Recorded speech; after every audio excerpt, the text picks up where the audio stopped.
हम गुरु जी से कैसे मिल पाएंगे या गुरु जी का आशीर्वाद हम कैसे ग्रहण करेंगे? गुरु तो आपने हमें दे दिया, लेकिन गुरु के जो वचन है, जो प्रवचन है, हमें कैसे मिलेंगे? इसके लिए आप थोड़ा सा उन सभी के क्या कहना चाहोगे? देखो, यह भावना है आपकी, मैं इनका सम्मान करता हूँ, लेकिन आप मेरी बातों को और समझिए अच्छे से। गुरु, आप ये थोड़ी कि आप मेरी साथ में चलेंगे, ऐसा नहीं होता। गुरु से सिर्फ उपदेश लेके चलना होता है। गुरु का 24 घंटे, मैं ये नहीं चाहता कि आप यहाँ हो फिर मुझे मतलब लेके बैठ जाओ या दिन भर में उपदेश करते, उससे कुछ नहीं मिलने वाला। गुरु एक रास्ता बताता है, उस रास्ते पर आप चलिए, उससे आपको परमात्मा की प्राप्ति, यही गुरु का उद्देश्य है। आप गुरु को लेके नहीं बैठना, बस आप जितना, मैंने गुरु मंत्र का क्यों, जितने करोगे तो आपको प्राप्ति ईश्वर की होगी। गुरु तो आपके पास है ही, प्राप्ति किसकी होगी? ईश्वर की। गुरु तो निमित्त मात्र है जो आपको गुरु, आपकी जितनी भक्ति गुरु के अंदर होगी, गुरु की कृपा आप पे होगी, तो आप ईश्वर के प्रति अग्रसर होते जाओगे और आपको ईश्वर के साक्षात्कार दर्शन भी होंगे, सब कुछ होगा। आपकी श्रद्धा पर डिपेंड करता है। और रही बात साथ में रहने, देखो मैंने क्या कहा, मैं खुद अभी तक गुरु वचनों में बंधित हूँ, ठीक है ना। अब देखो, सबको संतों का अलग अलग सोच होती है। हमारे गुरुदेव वगैरह ये सोचते हैं 24 घंटे कि जो दिखना, ये लोगों के सामने इस तरह की मतलब वार्तालाप करना, उन्होंने इनका आदेश हमें कम ही दे रखा है, हम नहीं चाहते इस तरह का। लेकिन जिसको, अगर मैंने बोला था मेरे एक गुरुदेव समाधिस्थ है, तो अगर उनकी वाणी मुझे इतना ही मिल जाती ना, आप जिस दिन का मतलब पादुका पहना रहे थे, तो आपको पता नहीं क्या फील होगा। वो आपकी इच्छा है या आपकी श्रद्धा है, या लोग क्या सोचते होंगे पता नहीं, जो गुरु पादुका पूजन करते हैं। लेकिन आपके अंदर वही हुक होनी चाहिए जो मेरे अंदर है। आप मेरे मुझ में ज़्यादा फर्क नहीं है। जिन गुरु को मैं बहुत ज़्यादा प्रेम करता हूँ, बहुत ज़्यादा, मतलब ये समझिए कि मैं अपने आप को आईना समझने की कोशिश करता हूँ, ठीक है ना। और जिनकी छाँव को मैं लांघने की कोशिश नहीं करता हूँ, जो छाँव चलते हैं ना, उनकी छाँव कोई गुरु को लांघते नहीं है। आप तो मेरे वचन को नहीं मान रहे। मैंने क्या बोला? मैं गुरु की छाँव को नहीं लांघता, मैं चलता हूँ, वो चलते हैं। शास्त्रों में नियम ऐसा ही है, गुरु जहाँ बैठे उस पादुका को परम स्थान पर रखा जाए। गुरु जिस वस्त्र को यूज़ करे उसको हाथ भी नहीं लगा जल्दी से, इस तरह ध्यान रखना होता है गुरु का। गुरु जिस आप शास्त्रों में देखेंगे, गुरु को इंसान समझना ही सबसे बड़ा अपराध है। तत्व क्या देखते हैं? तत्व, जब शिव ये बोलते हैं कि मैं ही गुरु हूँ, इसका अर्थ क्या है? ये नहीं कि आपको शिव को गुरु धारण कर लिया। शिव ने कहा आपने जिसको गुरु धारण किया वो मैं ही हूँ। अगर आपकी ऐसी श्रद्धा नहीं होगी आपके अंदर, तो आपको शिव की प्राप्ति नहीं होगी। तो इसका अर्थ लोगों ने गलत निकाला कि हम शिव को गुरु बना सकते हैं, चाहे हम उसको गुरु बना सकते हैं। आप भगवान को गुरु नहीं बना सकते। इसलिए नहीं बना सकते कि गुरु बनाने के लिए आप उपदेश चाहिए, और उपदेश के बिना, तो अगर यही होता तो भगवान श्री कृष्ण ऐसा बोलते कि मैं तो जगत पिता हूँ, मैं तो परमेश्वर हूँ, मुझे तो गुरु की आवश्यकता नहीं है। भगवान राम स्वयं बोलते मुझे गुरु की आवश्यकता है। उन्हें एक बार उपदेश लेने के लिए गुरु के पास जाना पड़ता है। उपदेश का अर्थ क्या होता है? आप कुछ ले, आपने साथ में सवाल रख दिया कि हनुमान जी मेरा गुरु बना सकते, नहीं बना सकते आप। गुरु परंपरा से, मतलब वो तो ईश्वर होके भी उनके गुरु, हनुमान जी को गुरु की क्या जरूरत थी, लेकिन उन्होंने सूर्य भगवान गुरु बनाया। आप गुरु तत्व को समझिए। गुरु आपके साथ ही रहता है हमेशा, कभी अलग। जिस दिन आपने अपने में मुझ में भेद समझा, उसी दिन हमारा वियोग हो जाएगा। चाहे मैं पास में बैठा हूँ, ये ऐसा प्रेम है, ये कोई पति पत्नी वाला प्रेम नहीं मानते हो आप इसको कि एक दूसरे के। आपको जिस दिन भावना से इस तरफ सोचा कि गुरुदेव अलग रहते हैं और मैं अलग रहता हूँ, उसी दिन आपका पतन हो जाएगा, और उसी दिन आपको गुरु मतलब त्याग के चला जाएगा। वो गुरु तत्व ही चला जाएगा आपको बस आप दूर देखते हैं, मैंने कहा कितना अच्छा प्रेम है। बस आपको पता होना चाहिए मेरे गुरुदेव है, मुझे बोला है, मेरे लिए उपदेश दिया। इतना अच्छा प्रेम का अर्थ क्या है? 10 शिष्य 10 ने ये माना है, और हर को अलग से पूछते हैं तो वो क्या होता है? इन 9 के नहीं है गुरुदेव, सिर्फ मेरे हैं। इन 8 के नहीं है गुरुदेव, सिर्फ मेरे हैं। यही प्रेम की परिभाषा है, ठीक है ना।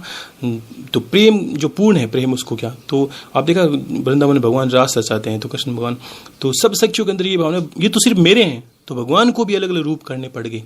क्यों करने? तो आप प्रेम की परिभाषा को समझिए। आपको बस मेरे पीछे थोड़ी है ऐसे आप चले आओगे, ये कपड़े पहन लोगे, ऐसा कुछ नहीं। जो मुझे देना था मैंने दे दिया, ठीक है ना। अब ये ऐसा थोड़ी कि आपको उतना ही पुण्य मिलेगा। मैं कह रहा हूँ मेरा आशीर्वाद चाहिए तो मैं ही आशीर्वाद दे रहा हूँ कि हे परमात्मा, हे मेरे गुरुओं के गुरु, जो भी मेरे आदि गुरु, उन सबको बोलता हूँ हे भगवान, जितनी मैंने साधना उपासना की है, उन उपासनाओं के बल पर मैं सबको आशीर्वाद दे रहा हूँ। जिसने तन मन से गुरु तत्व को माना है, मुझे माना, ये कोई जरूरी नहीं है।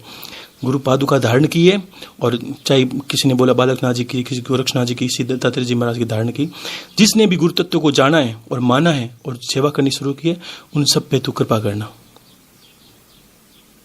ठीक है, ये मेरा आशीर्वाद, आप खुश रहिए। बस इतने मैंने क्या कहा आपको, ये इस तरह ज़्यादा साधुओं के पीछे भटकने की जरूरत नहीं है। वो अपना काम कर रहे हैं, आप अपना काम कर दीजिए जाइए। आप उनको ज़्यादा ग्रस्त में मत उलझाइए। आप ज़्यादा जाओगे तो वो भी ग्रस्त में क्यों आएंगे, उनको अलग रहने दो। आप उनसे उपदेश लेके आओ, फिर अपना काम कीजिए। 24 घंटे उनकी सेवा करके उनकी भी साधनों में भंग कर, उनको पता नहीं क्या लगता, मुझे नहीं लगता, मुझे लगता है आप आओगे तो मेरी साधनाएं भंग होगी, मेरी जो दिनचर्या है वो अलग भंग हो जाएगी। क्योंकि मुझे जो देना था मैंने दे दिया, आशीर्वाद देता हूँ। और बार बार मैं ये बोलता हूँ कि आप खुश रहिए। आप जो भी काम करेंगे ये सोचिए कि गुरुदेव, आप ये भी संशय मत करिए कि गुरुदेव ने बताया अब मैं पता नहीं करूँगा, वापस मिलेंगे नहीं मिलेंगे, कैसा होगा मेरा काम, तो फिर आपका काम नहीं बनेगा, ये सोच लीजिए। क्योंकि विश्वास का अर्थ क्या होता है, परमात्मा को हमने देखा नहीं है, लेकिन हमें विश्वास है कि इस मूर्ति के अंदर परमात्मा और निकल के आएगा, हमारी रक्षा करेगा, तब ही उसको परमात्मा को उसके अंदर प्रवेश करना पड़ता है। अब बार बार गुरु पादुका धो के पूजा साफ करके बैठोगे, हे गुरुदेव, अंतर में ऐसा लग रहा है जैसे आपके चरण इसके अंदर ही है, तो आपको गुरु तत्व की प्राप्ति हो जाएगी। यही मैं बार बार बोल रहा हूँ। बस आप खुश रहिए। और ये उपदेश ही हुए, मैंने जो जीवन बताया, उपदेश का अर्थ क्या होता है, आपको एक कृत्य देना है, वो आप करते रहिए, उससे आपका कल्याण है। तो मैंने क्या कहा था, जो भी गुरु तत्व को धारण करता है, मैंने 3 चीज़ बताई थी। आपको गुरु मंत्र जप करना है, समय मिलता है तब भी करना है, कोशिश, अगर जो समयबद्ध होके कर सकता है वो कर सकता है। 20 सवाल ऐसे आएंगे, किसी ने कोई दिक्कत है, किसी को समय मिलता नहीं, लेकिन गुरु कोई एक ऐसी साधना नहीं जिसको सिद्ध कर लोगे। आप करते जाइए और उसका पुण्य पाते जाइए। आप दिन भर के माता बहने, आप चलते फिरते, खाना बनाते, कुछ भी करते रहिए और अंतर में खुश हो जाइए कि गुरुदेव मेरे साथ हैं। कोई जवाब देना पड़े तभी अंतर विचार कर लिए, गुरुदेव मैंने नहीं, आपने बोला इसके अंदर और आप ही करोगे ये सब। इसका अर्थ क्या हुआ है, इसी का अर्थ बोला है, प्रेम की परिभाषा कितनी अच्छी है, ठीक है ना, 2 और 1 रहे ना दूजा, बस आपको एक ही रहना है। आप मुझसे अलग क्यों जा रहे हो, मैं बोल रहा हूं मेरे पास रहिए, तो आप मेरे पास ही रहेंगे। आप चाहे लाख दूर जाना चाहेंगे, भक्ति करेंगे, आप लाख दूर जाना चाहेंगे तो भी नहीं जा सकेंगे, क्योंकि आपने पादुका की सेवा कर करके मेरे अंतर को और जिन जिन संतों को आपने माना है उन सबको जीत लिया है। बस गुरु तत्व को जीतना होता है। ज्ञान मिला वही गुरु है। दत्तात्रेय जी महाराज ने 24 गुरु धारण किए थे, जिसने ज्ञान मिला उसने उनका सम्मान करना शुरू कर दिया। पशु पक्षियों से उन्होंने ज्ञान ले लिया था। तो फिर आपको ज्ञान लेना, यहाँ तो गुरु आपको खुद बोल रहा है मुंह से, आपको गुरु मंत्र जप करना है, आपको ध्यान की चीजें करनी है, जो कर सकते हैं वो, ठीक है ना, विधि बताई वो, और स्वाध्याय करना। माताएं बहनें ज्यादा मंत्र जप करें और स्वाध्याय ज्यादा करें, और जितना हो सके स्वाध्याय करें। और गीता और गुरु गीता, ये मेरे 2 उद्देश्य हैं। आप जो भी गुरु पादुका की सेवा करें, पादुका के पास, तो समझिए आपने मेरे पास ही पुस्तक रखी है, उस गुरु के पास ही रखिए। गुरु गीता आपकी गुरु पादुका के पास पड़ी रहनी चाहिए। कुछ लोग बोलते हैं, आपने बोला इंटरनेट से लगाते हैं, वो नहीं। देखो आप अक्षर के अंदर कितना फर्क होता है। एक छोटा सा उदाहरण देता हूँ आपको। मैंने बोला था, एक संतों की बात थी, जब एक इंसान के अंदर, गीता का इतना बड़ा महत्व है कि एक इंसान था, तो उसके अंदर वो कहीं सफ़र करके आ रहा था, तो जो सुनी बात बता रहा हूँ, सफ़र करके आ रहा था, तो उसको कोई डाकिनी है, आप बोलते हैं डायन, उसको डायन मिल गई थी रास्ते में। उसको पता नहीं चला, एक सामान्य इंसान, वो डायन उसके पीछे हो गई और उससे वार्तालाप होने लगी उसकी। और उस डायन ने बोला मैं अकेली हूँ ऐसे तरह। उसने बोला सुनसान जगह पे तुम क्या कर रही हो। वो कहीं से आ रहा था मुसाफिरी करके, तो डायन मिली। डायन मिलती, डायन ने उससे बातचीत करके उसको मुँह में फंसा लिया और डायन ने उससे विवाह कर लिया। किससे? उस राहगीर से, मुसाफिर से विवाह कर लिया। करने के बाद उन्होंने उसके घर पे रहने लगी और धीरे धीरे वो इंसान बीमार पड़ने लगा, महीना 2 महीना। अब उसको पता नहीं, वो कभी बाहर जाता घर से तो वो चली जाती, रात को आती, कभी उसको उसने पथ भ्रष्ट कर दिया था, पूजा पाठ सब कुछ हटा दिया था उसका। क्योंकि देखो जैसी योनि आती है वो अपने कार्य करते करवाएगी, तो उसने सब उसका पथ भ्रष्ट कर दिया था। उसको अंतर में लगने लगा था, ये स्त्री जब आई सबसे मैं दुखी हूँ, मैं सुखी हूँ नहीं, मरता जा रहा हूँ। और धीरे धीरे उसका खून सूखने लगा था। तो एक दिन क्या हुआ था, उसने दिखाते किसी वेद को दिखाया। उस वेद ने कोई दवाई दी, दवाई देते हुए पुड़िया बांधी, ठीक है। यह हनुमान प्रसाद पोद्दार है, गीता प्रेस में उनके पुस्तक में पढ़ी थी मैंने, बहुत अच्छी बात थी, इसलिए मैंने आप बता रहा हूँ आपको। उन्होंने उस पुड़िया को, पुस्तक मतलब पुड़िया थी, पुड़िया में उस दवाई को बांध दिया, बांध के उस राहगीर मुसाफिर को दिया, ये सुबह शाम खा लेना। ठीक है ना। तब तक उस मुसाफिर को नहीं पता था या उस आदमी को नहीं पता था कि उसकी पत्नी वो डायन है। वो तो शाम को घर पे गया, घर पे जाके उसने दवाई ली, वो पुड़िया पड़ी थी शाम, पता नहीं वो स्त्री घूम के आई, आते ही घर से उसने बोला इस पुड़िया में क्या रखा है। तो उसने बोला कुछ नहीं, दे दवाई, इसके अंदर तो दवाई है जो वेद जी ने दी थी। कह नहीं, इस पुड़िया को पहले बाहर फेंक। उसने बोला पुड़िया में बाहर क्यों फेंको, इसमें दिक्कत क्या है, पुड़िया ही तो है, दवाई कागज़ का टुकड़ा ही है। उसको नहीं पता था कागज़ का टुकड़ा क्या है, उसके अंदर दवाई पड़ी। तो उसने बार बार बोला इसको बाहर फेंक दे, किसी तरह बाहर फेंक, मेरा जी घुट रहा है, मेरे घबराहट हो रही है जी के अंदर। तो उसने नहीं माना। तो इंसान ने तो उसको बोला कि भाई तू बाहर फेंक, नहीं मैं तेरे को मारूंगी। तो उसने बोला तू मुझे क्यों मारेगी, मेरी पत्नी है। क्या नहीं, मैं तो डायन हूँ, मैंने तुम्हें वश में करके मैंने तुमसे शादी कर ली थी और मैं तेरा खून पी रही हूँ रोज़, ठीक है ना, अगर इसको बाहर नहीं फेंका तेरे मार दूंगी। तो उसने कहा ये पड़ा है तब तक, तो ये पड़ा है तब तक मैं कुछ नहीं कर सकती तेरा। क्या बोला कि जब तक पड़ा है इसके अंदर। तो उसने देखा ये पुड़िया में क्या है, तो उसने इस पुड़िया को खोला देखा तो उसमें गीता का अध्याय लिखा हुआ था, छोटा सा टुकड़ा गीता का अध्याय। और डायन आप बोलते हो ना कि मेरे तंत्र मंत्र कर दिया है, आप करते क्या है, आपने चैतन्य नहीं करते, ये तो पुस्तक का छोटा सा टुकड़ा है। आप गुरु गीता को रखोगे तो सोचिए मेरे गुरुदेव घर पे बैठे हैं, अब गुरु आपके घर बैठा है तो आपको कोई क्या कर सकता है, कोई नहीं कर सकता। आप गुरु की सेवा पूजा कीजिए। और ये गीता माताएं बहनें को मैं बार बार बोलूंगा, आप संध्या के समय गुरु अध्याय गीता जो गुरु गीता है उसका अध्याय रोज खत्म हो फिर शुरू कर दीजिए। और गीता का अध्याय को मैंने बोला था सुबह कर दीजिए, आप बताया था अनुष्ठान करने का ही, कोई विधि विधान के अनुसार नहीं, आप बस पाठ करते जाइए, रोज एक पाठ आधा पाठ कर लिया करो। और ये भगवान को चैतन्य करने का तरीका है। अब जब बैठा पूजन जहाँ स्थली होती है वहाँ उसके आगे बैठ के आप जोर जोर से करिए ताकि घर के अंदर शुद्धि पहुंचे। गीता के मंत्रों से ही फर्क पड़ेगा, जैसे आपको हिंदी अनुवाद धीरे धीरे सीख जाएंगे, सब सीखने की कला ही तो है। आपको बस 2 चीज़ें माताओं बहनों करनी है, जो भाई है वो ध्यान करना चाहते हैं उनको विधि मैंने बता दी। इन तीनों चीज़ों के साथ मेरा आशीर्वाद है। और मैंने जो विधियाँ बताई, चाहे दीपक की विधि बताई हो, सबको यही सोच के करना है कि मैं दीपक जला रहा हूँ, मैं नहीं जला रहा हूँ, गुरुदेव स्वयं जला रहे हैं, इतना आपको। अगली हम कमेंट लेते हैं, हमारे कुछ माताओं की हैं जिनका कुछ नाम बोल रहा हूँ, ज़्यादा तो नहीं है, मैं बहुत सारी माताओं के लेकिन 3-4 नाम बोल रहा हूँ। उर्मिला जी और सरला जी है, गीता देवी जी है और कृष्णा जी है, ऐसा करके मैं कुछ और भी नाम है लेकिन सभी का नहीं बोल पाऊंगा क्योंकि माताएं बहुत ज़्यादा सवाल किया है। गुरुजी, माताओं का सवाल है कि हम बच्चों को किस प्रकार का संस्कार दें या किस प्रकार का घर में माहौल रखें जिसमें बच्चों को एक सनातन धर्म की तरफ बढ़ सके और उन बच्चों की जो परवरिश हो रही है हमें उनका आने वाली टाइम में या जब हम कहें उनका बुढ़ापा आए तो हमारे बच्चे हमारी सेवा कर सके, हमें अफसोस नहीं हो, काश हम बच्चों के साथ ये व्यवहार करते तो बच्चे हमारे अच्छे संस्कार मिलते। ऐसा कौन सा मार्ग हो या कौन सा घर में ऐसा माहौल बनाए जिससे बच्चों को संस्कार अच्छे मिलेंगे? देखिए ये तो विषय छोटा तो नहीं, बड़ा ही है विषय के। आजकल के जो माहौल चल रहा है उसके अंदर बच्चों को सही तरीके से सही आध्यात्म या जीवन शैली के अंदर उतारना, मनुष्यता को जो सारे धर्म नियम समझाना उनको मुश्किल ही है। फिर भी जो घर के गार्जियन हैं, जो माताएं बहनें हैं, मैंने बोला वो भक्तिपूर्ण माहौल रखें, ठीक है ना, और बच्चों को सम्मिलित करें। अब हुआ क्या है, स्वाध्याय मैंने को स्वाध्याय को बहुत बड़ा लीजिए, छोटा मत, अचानक इस स्वाध्याय को आप बड़ा कर दीजिए।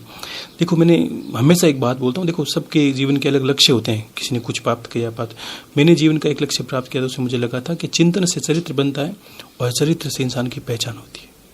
अब चिंतन क्या है, स्वाध्याय से ही चिंतन है। कोई डॉक्टर की पढ़ाई करते करते लास्ट में क्या होता है, डॉक्टर बन जाता है, ठीक है ना। तो स्वाध्याय को बड़े से लीजिए। माता बहने जानबूझ के बच्चों को बिठा दीजिए। आप अगर पूजा पाठ करती है उसको पढ़ने के लिए बोले, भाई तू मेरे लिए इतना तो काम कर सकता है कि तू 1 घंटे पुस्तक पढ़, उससे भी उसके व्यवहार में परिवर्तन आएगा। ऐसी भी नहीं माता बहने बैठी कि तू मेरे लिए एक बेटा एक गीता का एक अध्याय पढ़ दे, वो पढ़ देगा, बच्चा तो है पढ़ देगा, उसको आप सम्मिलित कर लीजिए, ठीक है ना।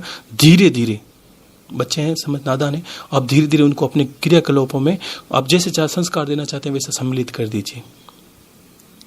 और कोशिश करिए कि जो फ़ोन वगैरह चलाएं उससे आप जितना हो सके उसको दूर रखने की कोशिश कीजिए। संगत का आपको देखना पड़ेगा, बाकी भक्तिपूर्ण माहौल से, और हो सके तो सत्संग। देखो सत्संग के आपको ऐसा नहीं कि बड़ा बड़ा जागरण बड़ा लगाने जगराते लगाने, आपको कुछ नहीं करना। घर के अंदर ही छोटी मोटी साजबाज या जैसा भी हो, आपने मतलब भगवान की भक्ति तो आप छोटी मोटी मंजीरा से भी कर सकते हैं। वो भक्तिपूर्ण माहौल रखिए, शाम को कीर्तन कीजिए, भजन कीजिए, उससे भी जहाँ भगवान का आगमन होता है। यही तो दिक्कत है शहरों में, लोग क्या बोलते हैं, वो सालों साल कभी देखते नहीं, लोगों के मंदिर में जाले लगे पड़े हैं तो उनको संभालते नहीं। फूट ठीक है, मूर्तियाँ वहाँ से उठा के दुकान से उठा के घर पे रख दी, इतना ही फर्क है। जहाँ पूजन पाठ नहीं होता वहाँ देवता क्यों आएंगे? आह्वान करते तब आते हैं, हम लोग सेवा पूजा करते हैं तभी आते हैं, तो हम लोग करते नहीं हैं। आप बस करिए, घर के माहौल को भक्तिपूर्ण बनाइए और धीरे धीरे बच्चों को कैसे जोड़ दीजिए। सीधा आप थोपोगे बच्चों पर के कल के बाद तो ऐसा कर लेना, तो वो नहीं करेगा। आप अध्याय को जोड़िए। आप गीता श्रेष्ठ अध्याय है, आप उसको कभी व्रत उपवास करते तो उसको बोल के पास में बिठा के, बेटा तू कथा पढ़ दे मेरे लिए, बेटा तू मेरे लिए एक अध्याय पढ़ दे, मैं पढ़ नहीं सकती, तुम जोर से पढ़ दे, आप पढ़ा दीजिए उसको, तो भी उसके व्यवहार में परिवर्तन आएगा, स्वतः ही आएगा। ये स्वाध्याय की विशेषता है, गीता की बहुत बड़ी विशेषता है, स्वतः ही आएगा। भागवत पढ़वा सकते हैं आप उससे, गुरु गीता पढ़ा सकते हैं। और जब बच्चे संस्कारित हो जाएं आपको लगे कि बच्चा 15, 16, 20 साल का हो गया और अच्छा आप चाहते हैं जीवन में चरित्र हो, तो गुरु धारण करवा दीजिए उसको। जिसको आप लगे ये सन्यासी या गुरु ठीक है, कोई ग्रस्त में भी कई सन्यासी अच्छे मिल जाते हैं। देखो संत किसी वेश में हो सकते हैं, आप कपड़ों के पीछे मत जाइए। तो आप जो आपको लगता है अच्छे ज्ञानी हो, ठीक है ना, प्रकांड हो, जानकर विद्वान हो, उनको भी आप गुरु धारण करवा दीजिए।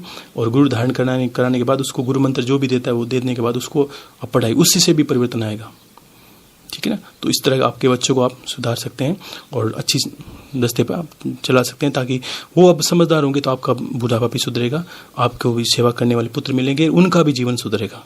आशीर्वाद है। जैसे कि गुरुजी ने बताया था, घर में एक भक्तिपूर्ण माहौल रखें और घर में कहीं ना कहीं महीने में 2-3 बार सत्संग का माहौल कीजिए। अगली हम कमेंट लेते हैं। हमने माताओं का सवाल लिया, लेकिन उनका पिताओं का सवाल है बहुत सारे, लेकिन मैं जानना चाहता हूँ वो सवाल मैं भी जानना चाहूँगा कि पिता अपने पुत्र के लिए क्या संपत्ति छोड़ें? शिक्षा अहम मानी जाती है या बच्चे के लिए, अपने पुत्र के लिए ज़्यादा संपत्ति छोड़ना अहम है या ज़रूरी है?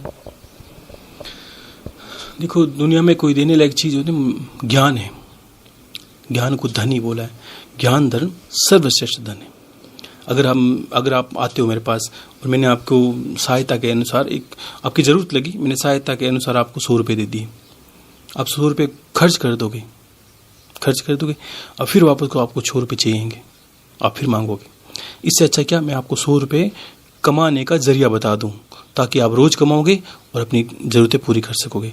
तो आप बच्चों के लिए संपत्ति छोड़ते हो, तो देखो हर पिता के अपने अपने उद्देश्य होते हैं। बच्चों को हर बाप यही चाहता है उसके बच्चे सुखी रहे, उससे ज़्यादा खुशहाल रहे। वो जैसे दुख देखे उसने वो दुख नहीं देखे, लेकिन आप पैसों से उसको सुखी नहीं कर सकती। शास्त्रों में बोले ना, पूत कपूत तो क्यों धन संचिए और पूत सपूत तो क्यों धन संचिए। अगर पूत कपूत है, बच्चा आपका दुराचारी है और गलत संगत में, तो कितने भी पैसे लगाओ उसमें कम ही पड़ेंगे, वो सट्टे जुएबाजी करके वो सबको खत्म कर देगा। और पूत सपूत तो क्यों धन संचिए, अगर बच्चे सुपात्र हैं तो आपको पैसे कमाने की जरूरत नहीं है, वो बैठे बैठे आपको सुख दे देगा। पिताजी आप बैठिए, मैं आपके लिए सब कर देता हूँ, वो स्वतः पैसे इकट्ठे कर लेगा ज्ञान के दल पर। तो आप कोशिश ये करिए कि बच्चों को संस्कार दीजिए। माता पिता उनको ऐश आराम देते हैं, ऐश आराम से कुछ नहीं होता, उनको संस्कार दे दिए ताकि वो अपने जीवन, देखो हर जीवन का एक उद्देश्य होता है। आप बोलते हैं जिसको प्रतिस्पर्धा, संसार के अंदर प्रतिस्पर्धा है ही।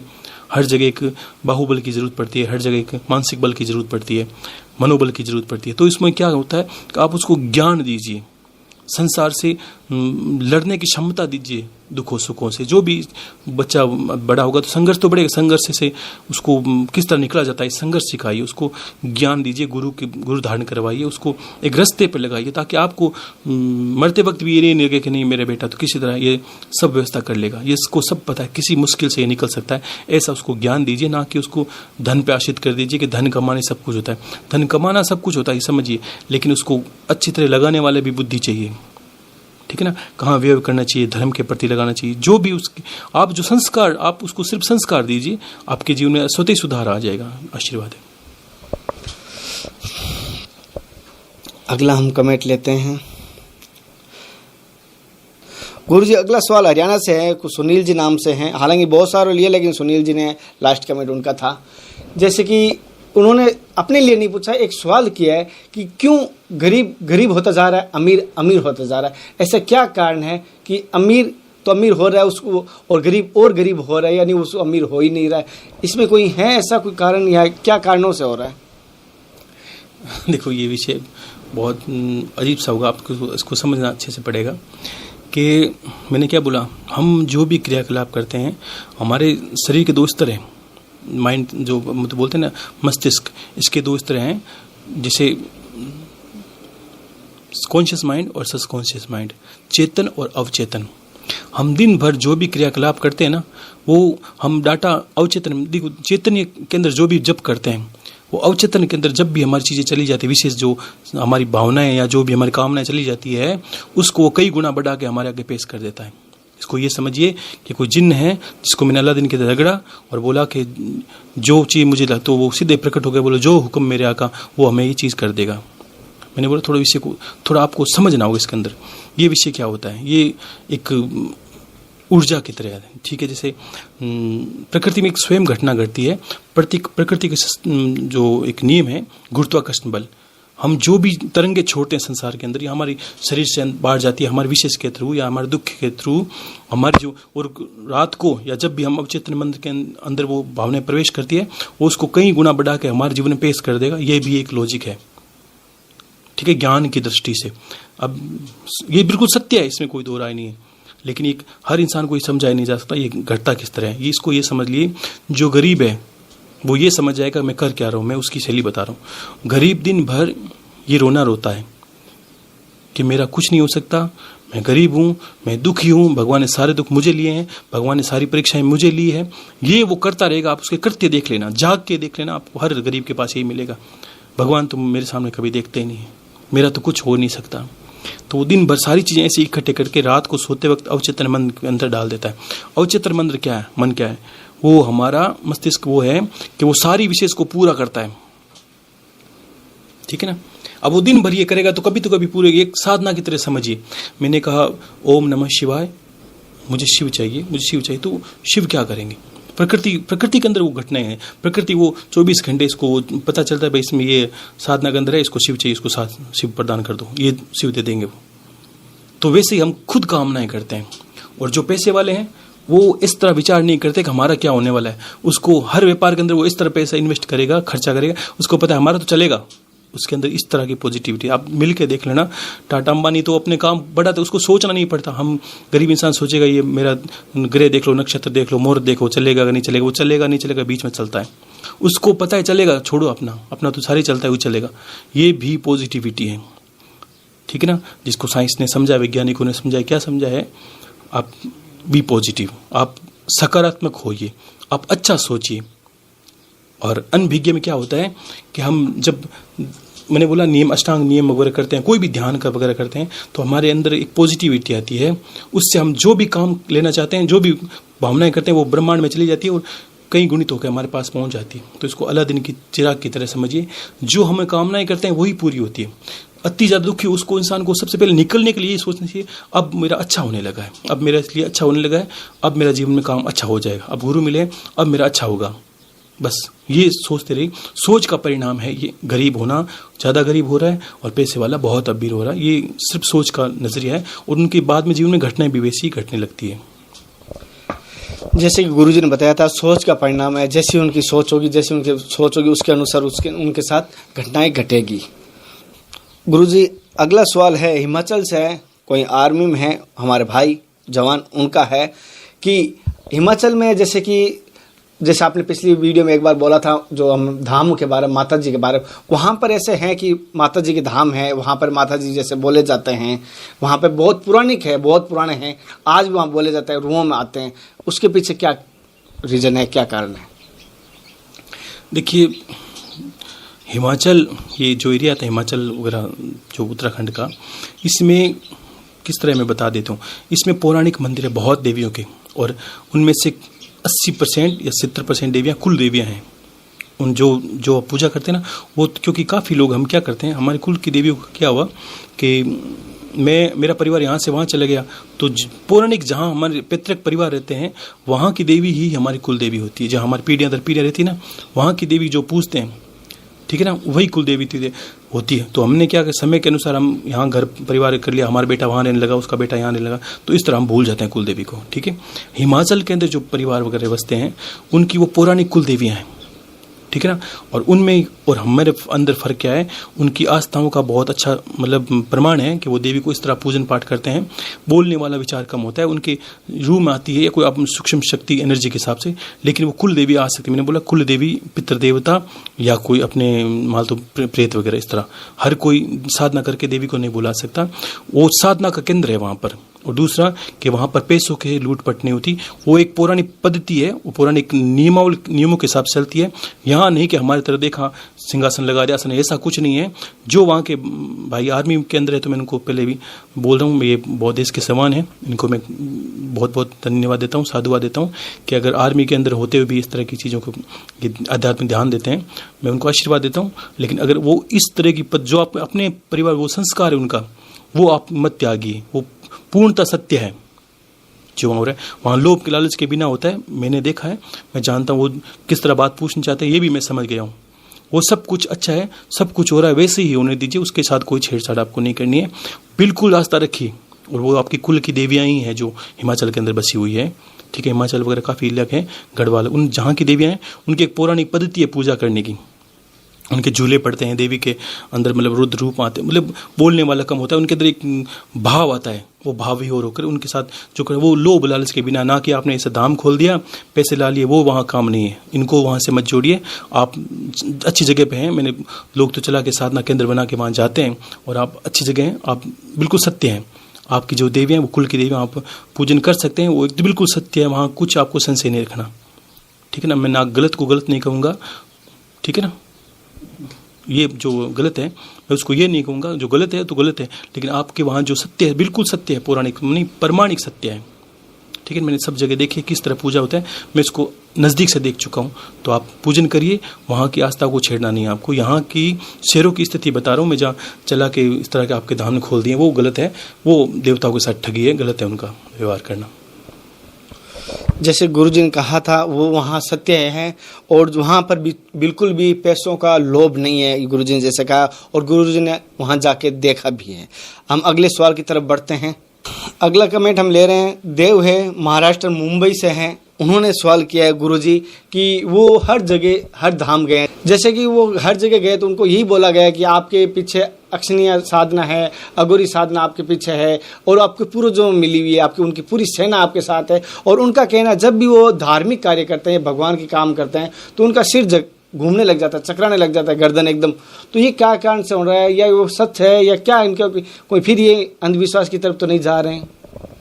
देखिए मैंने क्या बोला, इस तरह के सारे काम प्रेतों का ही है, आप ये मत जोड़िए। अब सोचिए, अब देखो एक विषय तो उनके मुंह से निकल गया, उन कहीं पे धाम पे गए, उन्होंने बोला उनके पीछे अघोरी है। तो मैं तो आपको यही तो शुरू से ही बोल रहा हूँ कि आपको अघोरी के पीछे जाने नहीं, क्योंकि अघोरी मान लो इस तरह लोगों के पीछे जाता है तो अघोरी तो प्रेत हो गया खुद ही, आप क्यों अघोरियों के पीछे जा रहे हो, ठीक है ना। वही प्रेत योनि में है। अब जो भी मानते हो, मान लो इस तरह की होती तो है शक्तियाँ, अघोरी है, ये नकारात्मक शक्तियाँ, मैंने बोला प्रेत व पिशाच वगैरह, तो यक्षिणा भी इनके अंदर ही आती है। आप अब बोलते प्रेतक है, देखो आपके शरीर के पीछे या आपके जीवनी के अंदर वो दुष्ट क्रियाकलाप हो सकते हैं, जिसको तंत्र बाधा भी कह सकते हैं, तो उसको आप इस तरह धामों पे जाके नहीं निकाल। आप सोचिए, आप ही तो बोलते हैं कि हनुमान जी महाराज वहाँ पे हैं, जो भी आप धाम का बोल रहे हैं, अब हनुमान जी महाराज है तो हनुमान जी महाराज क्या अघोरी को निकालने में सक्षम नहीं है? क्यों नहीं निकाला उन्होंने? तो मैं यही बार बार कहना चाहता हूँ कि ये लोग बता देंगे। मैंने कहा प्रेत ही प्रेतों के बारे में बता सकता है, भगवान तो सीधा निवारण करेंगे समस्या का। जब वो आएंगे तो बोलेंगे बस अब तेरे पास कुछ नहीं, तू जा, सही है, ठीक है ना। उनको बता के क्यों छोड़ा, तो इलाज करिए उनका। तो आप ये समझिए कि आपके अंदर इस तरह नकारात्मक शक्तियाँ हैं, और आप बोल रहे हो जब भी मैं, अगर ईश्वरवादी कोई चीज़ होती तो आप ये जब माला करते तो आपका, आप बोलते हो शरीर इधर उधर घूमता है, ये परेशानी होती है, तो ये नहीं होती। आप देखो, मैं थोड़ा सा ज़्यादा नहीं जानता इसके बारे में, थोड़ा सा सुन लिया अच्छे से। आप अगर इस तरह की आपकी बाधाएँ आ रही है तो आपको कुछ खिलाया भी हो सकता है, ठीक है ना। और आपके पीछे भी प्रेत भी छोड़े हो सकते हैं। अगर आपको लगता है धामों के जाने से पहले आपके साथ ऐसी चीज़ें नहीं थी, तो धामों के जाने के बाद हो चुकी होंगी, ये भी ध्यान रखना। मैंने बोला एक व्यापार सा बन गया है, ठीक है। तो आप एक अच्छा सा काम कर सकते हैं इसके लिए। आप काशी है, वाराणसी, इस तरह जाके कोई भी इस तरह आपको साधक देखना है जो गायत्री का परम उपासक हो, प्रचंड उपासक हो, जो गायत्री का परम उपासक हो, प्रचंड, जिसने लाखों अनुष्ठान किए हैं गायत्री के, ऐसे प्रकांड पंडित को आप खोजना है, खोज के उनके पास जाना आपको, ठीक है। उनके पास जाके उनसे अभिमंत्री जल करके और आपको पीना है उनके हाथों से। वो जल पियोगे, उसके बाद इन शक्तियों का आपको अगर है जो भी आपके नकारात्मक शक्तियाँ सारी चली जाएगी। उसके हाथों से जल पीना है, हो सके तो उनको प्रणाम करके दक्षिणा देके और गुरु मंत्र ले लीजिए आप उनको, ठीक है। और उनकी कृपा होते ही आपकी सारी समस्याओं का समाधान हो जाएगा। देखो मैंने सत्य की जगह सत्य बताया, आपको ये नहीं बोला कि उस जगह चले जाइए, उससे आपको कहीं आप देखो जाके तो खुद देख लिए कि धाम पे आपकी समस्या का समाधान हुआ क्यों नहीं।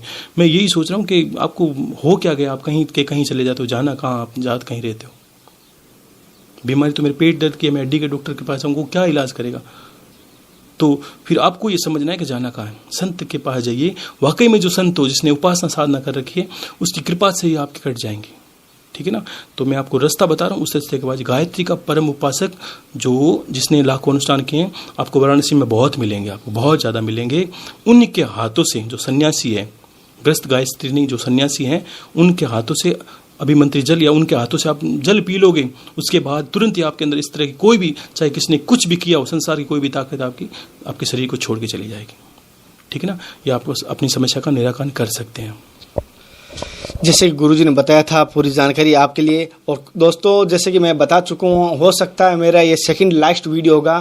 कल मैं यहाँ से विदाई लेने वाला हूँ। बहुत कल का जो माहौल होगा मुझे खुद को पता नहीं है। मुझे ऐसा लग रहा है मेरा शरीर का अंग टूटने वाला है, मुझे ऐसा लग रहा है कि मैं इसको प्राण छोड़ने वाला हूँ, मुझे ऐसा माहौल हो रहा है। लेकिन कल की क्या होता है भगवान जाने, कल की बात कल पे लिखेंगे, लेकिन आज पे हम नहीं लेंगे। गुरुजी, जैसे कि मैं कल विदाई यहाँ से लूँगा, लेकिन कुछ लोगों का बार बार ये फ़ोन आ रहे हैं, कॉल पे कॉल उठा रहा हूँ, नहीं पा रहा हूँ, साइलेंट रख रहा हूँ हालांकि, लेकिन उनका कहना है कि हमें कुछ ऐसा रास्ता दिखाइए, हमें प्रवचन मिलेगा, हमें आश्वासन दीजिए, हमें भरोसा दिलाइए कि गुरुजी हमें आशीर्वाद देंगे, महीने में एक दिन कम से कम देंगे। और जैसे कि लोगों को बेसब्री से इंतजार भी है कि अगली बार कब हम यहाँ आएंगे, लेकिन मैं इनको कहा कोशिश करूँगा अगर आप आदेश करेंगे तब मैं ज़रूर आऊँगा यहाँ। देखिए, मैं इस तरह आपको पूर्ण जो सत्य है वो नहीं बता सकता कि आपको आना है कब आना है, इसलिए मैंने शुरू से ये बोला कि मैं कोशिश कर रहा हूँ आपको जो दे दिया जाए आपको सब मिल वही जाएगा। बाकी रही प्रेम की बात, तो मैं इसको अपने गुरु से आशीर्वाद लिए बिना नहीं दे सकता। मैं भी गुरु आज्ञा से बंधित हूँ, नहीं तो मैं आपके सामने में आ जाता। देखो, आप अगर वास्तव में शिष्य हो तो मेरी पीड़ समझ सकते हो कि मुझे किस तरह की पीड़ है, ठीक है ना। तो आप अगर भावनाएं रखते हो तो मुझे भी प्रेम है कि हाँ मैं भी किसी शिष्य से मिलूँ, कोई मुझे भी जल पिलाए, कोई एक शिष्य मेरा भी हो जो मुझे मेरे लिए जल ला के दे, मुझे पिलाए। लेकिन मैं बंदिश में, गुरु बंदिश में हूँ, आप समझिए। तो मैं आप ये मत सोचिए कि मैं आप शिष्य समझ के हाथ जोड़ रहा हूँ। मैं आपको एक साधक समझ के प्रणाम कर रहा हूँ कि आप जीवन उन्नति कीजिए और मेरी बातों पे थोड़ा यकीन कीजिए और मेरी बात को भी मानिए इस तरह कि वो क्यों नहीं दिख रहे हैं, उनकी मजबूरी है। लोग कुछ भी कहते हैं उसमें नहीं सुनता। आपने भी सोची चीज़ें ऐसी बोली है, आपने बोला कि कोई तर्क वितर्क, भाई आपने मैसेज भी आया, मैंने कहा वो मुझे मेरा प्रयोजन नहीं है, ठीक है ना। आप बस चलते चलिए, जो सत्य है वो सत्य है, किसी को दिखाने की ज़रूरत नहीं है। सूरज का अगर मैंने बोला उल्लू को नहीं दिखता तो उल्लू की आंखें खराब है। सूर्य तो रोज़ निकलता है, उसी की आंखों का भ्रम है कि सूर्य कहाँ है, वो खोजता फिरेगा, उसको सूर्य की पहचान नहीं है, उसकी आंखें नहीं है। अगर आंखें हो जाएगी उस दिन पता चल जाएगा कि सूर्य क्या है और अंधकार क्या है। तो फिर आप बस गुरु को मानिए, उनका मेरा आशीर्वाद दीजिए। और अगर मैं कोशिश करूँगा, अगर गुरुओं का इस तरह आदेश होगा तो मैं आपको महीने में एक दिन आने का समय दे दूँगा, नहीं तो आप वहीं से खुश रहिए। और हो सकता है जीवन देखो मिलना जुलना चलता रहता है, लेकिन शरीर का बिछड़ना नहीं है और शरीर का मिलना नहीं है। आप इन बातों को जिसने जान लिया तो वही परमात्मा को प्राप्त कर सकता है, क्योंकि परमात्मा कितना दूर है। लेकिन अगर सत्य में अगर जैसी दुनिया है, सही बताऊं तो मुझे लगता है अगर वो सामने होता तो उनको दुख ही होता। क्यों दुख होता? क्योंकि जिस तरह का समाज है उन पे भी संदेह करता, उन पे भी संशय करता, उन पे भी सवाल उठाता। इसीलिए जो सच्चे संत है, सही बताऊं तो आपने जो देखे, मैं कुछ नहीं पता नहीं क्या देखे, मैंने नहीं पता, जो मैंने देखे हैं वो सत्य में उन्होंने बताया कि किस तरह उन्होंने दरकिरान कर लिया है। दरकिरार क्यों कर लिया, किस तरह कर लिया, ये उनका अपना अनुभव है, मैंने सुना है, वही कह रहा हूँ। आशीर्वाद है, आप खुश रहिए जहाँ भी रहिए, और मैं गुरु से पूछ के आपको ज़रूर बताऊँगा।